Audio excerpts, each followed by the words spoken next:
नमस्कार साथियों, स्वागत आपका हमारे YouTube चैनल एसएससी गुरु मानसर पर।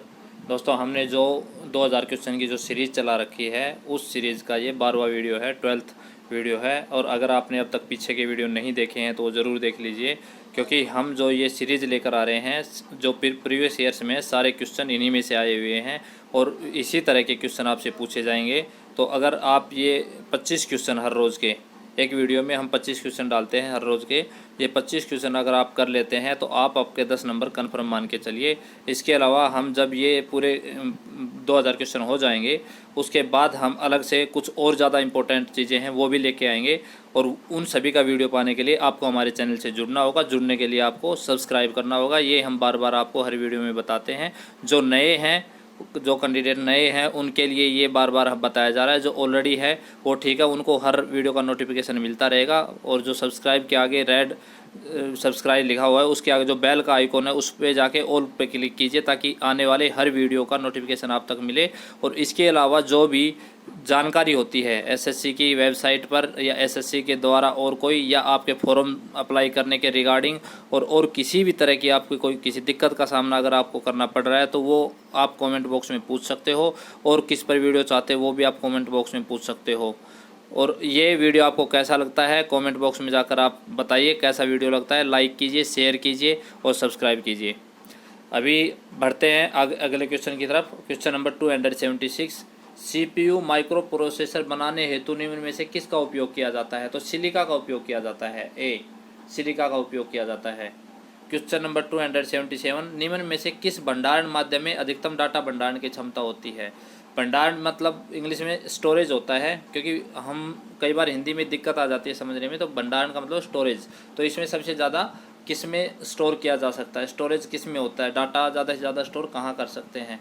तो HVD होता है इसमें। ब्लूरे, DVD, CD इनमें कम किया जाता है। और जो अगर इनमें से सबसे कम में पूछा जाए तो CD में सबसे कम किया जाएगा इसमें।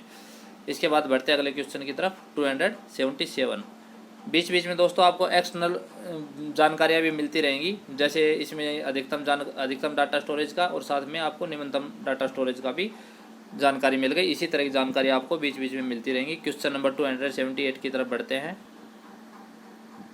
VGA का पूर्ण रूप क्या है? VGA की फुल फॉर्म पूछे इन्होंने। क्वेश्चन नंबर 278, VGA की फुल फॉर्म क्या है? Video graphic array.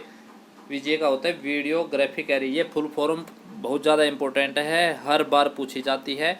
तो ये फुल फॉर्म आप अच्छे से ज़रूर याद कर लीजिए। अगर आप नोटबुक में लिखना चाहें, नोटबुक में नोट कर सकते हो अलग से। जब भी कोई फुल फॉर्म आती है वीडियो में, उसको आप नोटबुक में लिख लीजिए। तैयारी अगर एक अच्छे तरीके से लगातार रेगुलरिटी के साथ करोगे तो सिलेक्शन ज़रूर पाओगे।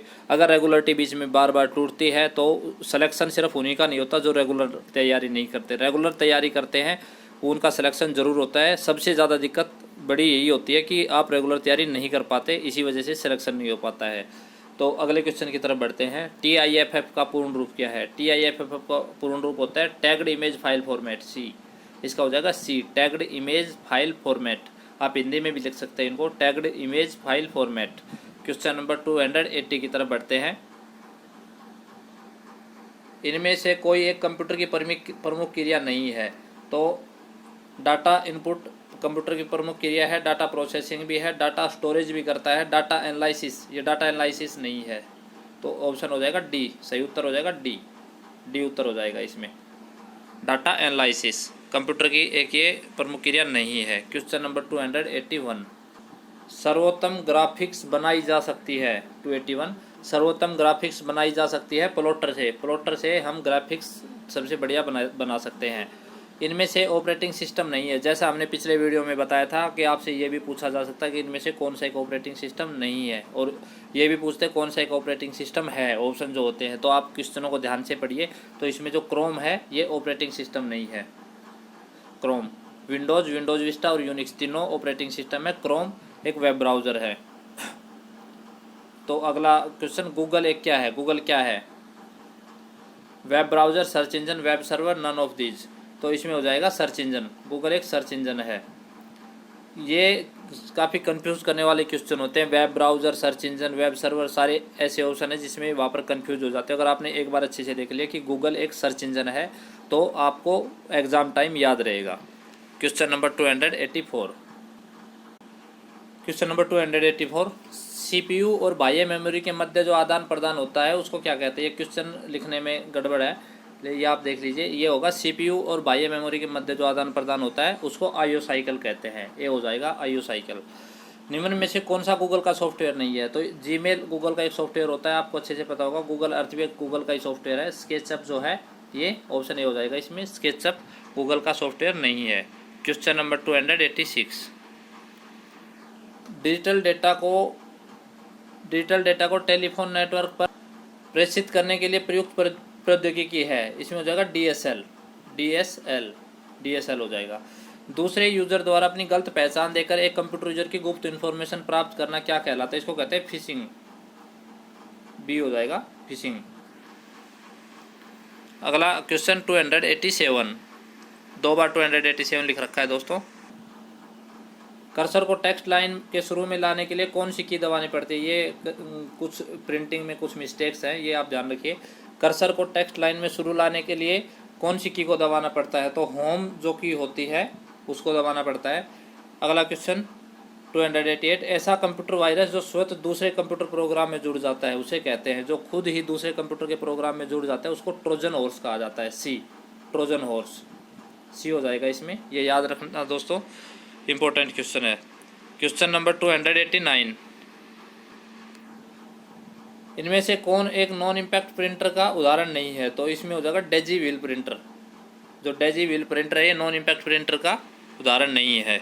बाकी इंकजेट प्रिंटर, लेजर प्रिंटर और थर्मल प्रिंटर तीनों नॉन इम्पैक्ट प्रिंटर का उदाहरण है। ये ध्यान रख लीजिए, क्योंकि क्वेश्चन उल्टा भी आ सकता है कि इनमें से कौन सा एक नॉन इम्पैक्ट प्रिंटर का उदाहरण है। तो इसमें इंकजेट प्रिंटर या लेजर प्रिंटर या थर्मल प्रिंटर इनमें से कोई भी ऑप्शन हो तो वो आप लिख सकते हो। साथ में कई बार दो भी दे देते हैं, जैसे इंकजेट प्रिंटर और लेजर प्रिंटर दे दिया और उसमें पूछ लिया नॉन इम्पैक्ट प्रिंटर का उदाहरण इनमें से कौन सा है, और अगला ऑप्शन दे देते हैं उपरोक्त दोनों। तो उपरोक्त दोनों में फिर वो ऑप्शन हो जाएगा। इसलिए आप हर क्वेश्चन को ध्यान से सुनिए, ध्यान से पढ़िए। 290, निम्न में से कौन सा एड्रेस हर रोज नहीं बदलता है। स्टैटिक आईपी, ये हो जाएगा स्टैटिक आईपी। स्टैटिक आईपी हर रोज नहीं बदलता है। इंटरनेट प्रोटोकॉल होता है आईपी का मतलब। वेरिफिकेशन की प्रक्रिया है, वेरिफिकेशन प्रक्रिया है ऑथेंटिकेशन की, ऑथेंटिकेशन की प्रक्रिया होता है वेरिफिकेशन। क्वेश्चन नंबर 292, एक पैराग्राफ इंडेंट बढ़ाने के लिए शॉर्टकट की का प्रयोग करें। कौन सी की का प्रयोग करेंगे। अगर पैराग्राफ इंडेंट बढ़ाना है तो हम कंट्रोल एम का प्रयोग करेंगे। अगला क्वेश्चन है A2 A4 इंगित करता है। ये दोस्तों A2 A4 एक्सेल में होता है।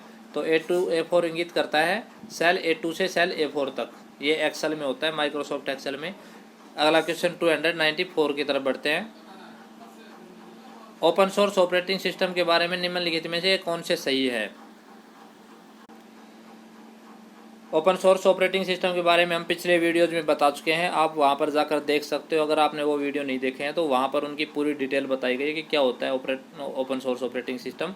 तो इसमें उबंटू और स्यूज और मैंड्रिया, उबंटू और डेबियन, ये सभी होते हैं ओपन सोर्स ऑपरेटिंग सिस्टम। इसके बाद ऑपरेटिंग सिस्टम एडिटर्स और डिबगर्स आते हैं। किस में आते हैं। ये सिस्टम सॉफ्टवेयर के अंतर्गत आते हैं, सिस्टम सॉफ्टवेयर। क्वेश्चन नंबर 296, निम्नलिखित में से कौन सा ऑपरेटिंग सिस्टम नहीं है। लिनक्स, विंडोज़, ओपन सोर्स और उपयुक्त में से कोई नहीं। तो ये हो जाएगा उपयुक्त में से कोई नहीं। ये सभी लिनक्स और विंडोज़ और ओपन सोर्स ये सभी ऑपरेटिंग सिस्टम है। तो ऑप्शन डी हो जाएगा। क्वेश्चन नंबर 297, वह प्रिंटर जिस पर कैरेक्टर या छाप के अक्षर किसी मैकेनिकल इम्पैक्ट बिना बनते हैं, बिना मैकेनिकल इम्पैक्ट के बनते हैं, उसको कहते हैं नॉन इम्पैक्ट प्रिंटर। और इम्पैक्ट प्रिंटर का अभी थोड़ी देर पहले क्वेश्चन आया था, तो वो आप देख लीजिए अच्छे से। उसके बाद 298 की तरफ बढ़ते हैं। निम्नलिखित में से कौन से सिर्फ लाइन प्रिंटर के ग्रुप हैं। Dot matrix printer, drum printer, chain band printer, inkjet printer. ये सी हो जाएगा, चैन बैंड प्रिंटर और इंकजेट प्रिंटर। अगले क्वेश्चन की तरफ बढ़ते हैं 298, एक आउटपुट कागज के मुद्रण हेतु वह प्रिंटर जो प्रकाश किरण का प्रयोग करता है और स्याही के कण कागज पर संचारित होते हैं, उसे सबसे अच्छा वर्गीकृत किया जाता है लेजर प्रिंटर के रूप में। सी हो जाएगा, लेजर प्रिंटर के रूप में। क्वेश्चन नंबर 299, आज का सेकंड लास्ट क्वेश्चन। निम्नलिखित में से कौन सा कंप्यूटर का आधारभूत कार्य नहीं है। तो इनपुट एक्सेस करना, टेक्स्ट कॉपी करना, डेटा प्रोसेस करना, डेटा स्टोर करना, तो ये सभी बेसिक कार्य होते हैं। इनपुट एक्सेस करना, डेटा प्रोसेस करना, डेटा स्टोर करना, ये इनपुट कार्य है। लेकिन टेक्स्ट कॉपी करना ये उसका इनपुट कार्य नहीं है। तो ऑप्शन हो जाएगा बी, सही उत्तर बी हो जाएगा।